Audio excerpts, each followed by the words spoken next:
আমার সকালটা শুরু হয় নাস্তা বানানো দিয়ে। আজ আমি নাস্তা বানাচ্ছি মজাদার প্যানকেক। প্যানকেক হলো একটা নরম এবং মজাদার নাস্তা, বানানো খুব সহজ, খেতে অসাধারণ। প্যানকেক বানানোর জন্য আমি নিয়ে নিয়েছি 2 কাপ ময়দা, সে সাথে চিনি, বেকিং পাউডার, স্বাদ অনুযায়ী লবণ, শুকনো জিনিসগুলো আগে মিক্স করে ফেলবো সুন্দর করে। সাথে দিচ্ছি হাফ কাপ দুধ, চাইলে আপনারা ডানো পাউডার ইউজ করতে পারেন। এবার মিক্স করে ফেলবো অল্প অল্প পানি দিয়ে, ব্যাটার তৈরি করে নেব প্যানকেকের জন্য। সাথে আরও 2টা ডিমও দিয়ে দিচ্ছি। আমি প্যানকেকটা সকালের নাস্তা এবং টিফিনের দুটোর জন্য একসাথে রেডি করব। আস্তে আস্তে আমি ব্যাটার রেডি করে ফেলতেছি।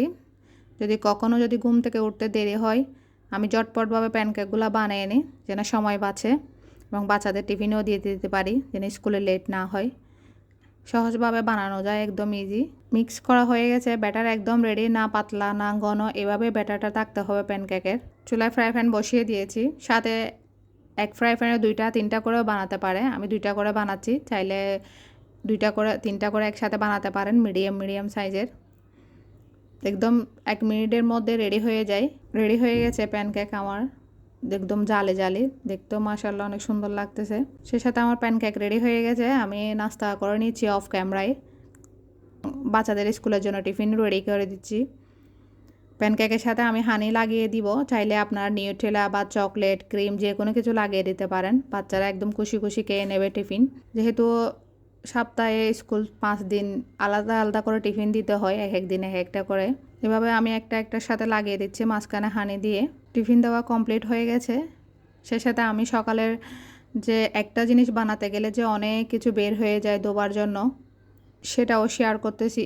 সকালের নাস্তা করার পর দেখেন চায়ের কাপ, গ্লাস, বাটি, চামচ, অনেক ধরনের জিনিস দেওয়ার জন্য বের হয়ে যায়। বেসিনে একদম ফুলফিল হয়ে থাকে, জায়গা থাকে না। এখন সেগুলো একে একে আমি ধুয়ে কমপ্লিট করে নিচ্ছি। এগুলো যদি সাথে সাথে ক্লিন করা হয় না, দেখতেও ভালো লাগে এবং নিজেরও একটা ভালো লাগে, কেন কি না হলে অনেক জমে যায়। যেহেতু সকালে অনেক কাজ থাকে কিচেনের মধ্যে, তালাবাটি ধোয়া, হাঁড়ি পাতিল সব কিছু ধুতে হয়, আবার রান্নার প্রসেসিংয়ের জন্য করতে হয়, ঘর গোছানো কাজ। সেজন্য নাস্তা খাওয়ার পরপর যদি এগুলো একসাথে ক্লিন করা হয়, তাহলে বেসিনও খালি থাকে, একদম কাজও সহজ হয়ে যায়। সব কিছু ধোয়াও কমপ্লিট হয়ে যায়। সে সাথে আমি চুলাটা ডিপ ক্লিন করে নিচ্ছি। চুলাটাকে প্রতিদিন সকালে এভাবে ক্লিন করতে হয়, যেহেতু কোনো সময় দেখা যায় চা বা দুধ এগুলো পড়ে যায় বেশিরভাগ সময়ে, আর রান্নার পরে তেল চিটচিড়ে ভাব তো থাকে। সেজন্য ডেলি এভাবে প্রতিদিন সকালবেলা ক্লিন করতে হয়। এমনি রান্নার পাশাপাশি তো আমি ক্লিন করেও নিই। এগুলো হচ্ছে একজন গৃহিণীর দৈনন্দিন কাজ, প্রতিদিন সকালবেলা করার। প্রতিটি গৃহিণীর জন্য তার রান্নাঘরটায় তার রাজত্ব।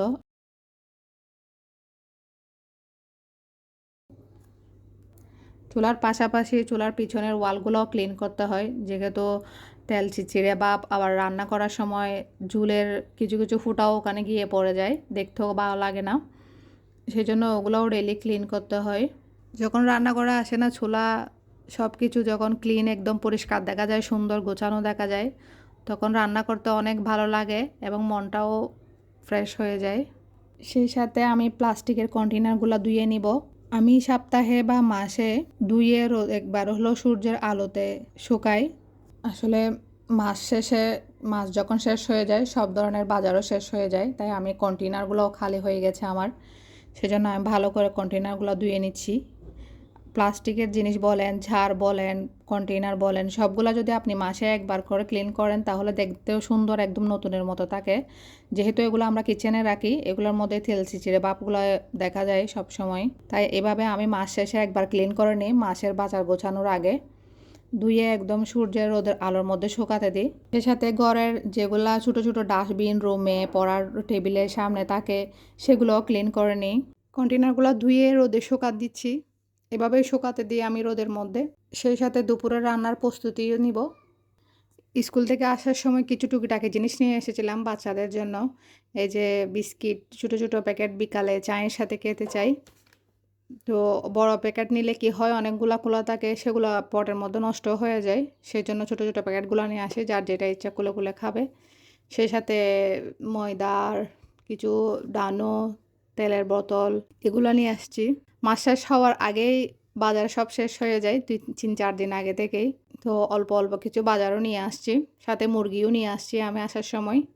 এখন কেটে মুরগিগুলো রান্না করব। মুরগি কাটা হয়ে গেছে আমার, চুলায় ভাতও বসিয়ে দিয়েছি। এখন সেই সাথে আলুগুলো ফ্রাই করে নিচ্ছি। আলুগুলো হালকা হলুদ আর লবণ দিয়ে আমি তেলের উপর ফ্রাই করে নিচ্ছি। এভাবে হালকা ফ্রাই করে মুরগি দিয়ে রান্না করলে অনেক মজা হয়, খেতেও অনেক ভালো লাগে। আমার এই ছোট্ট ব্লগটা যদি ভালো লাগে বেশি বেশি কমেন্ট করবেন, শেয়ার করবেন এবং লাইক করবেন, সাবস্ক্রাইব করবেন। আপনাদের ভালোবাসা এবং সাপোর্টে এগিয়ে যেতে পারবো সামনে। আলু আমার ফ্রাই হয়ে গেছে, সে সাথে চিকেনটাও বসিয়ে দিচ্ছি। তেলের মধ্যে আমি এলাচ, তেজপাতা যা যা লাগে সব দিয়ে দিচ্ছি। সেই সাথে আদা, রসুন, পেঁয়াজ, টমেটো আর কি দিয়ে প্রথমে ওগুলাকে ভালো করে কষে নেব। সে সাথে মুরগিগুলা দিয়ে দিব, সাথে আলু দিয়ে দিব যেন সিদ্ধ হয়ে যায়। আলুগুলো দিয়ে আমি 5 মিনিটের জন্য গুঁড়ে দেব। দিয়ে দিচ্ছি অল্প পরিমাণে পানি। এখন দিয়ে দিচ্ছি ডিম, সিদ্ধ করা ডিমও দিয়েছি মুরগির সাথে।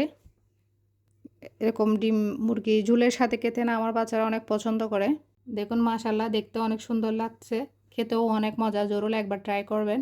এতক্ষণ ভালো থাকবেন, সুস্থ থাকবেন। আল্লাহ হাফেজ।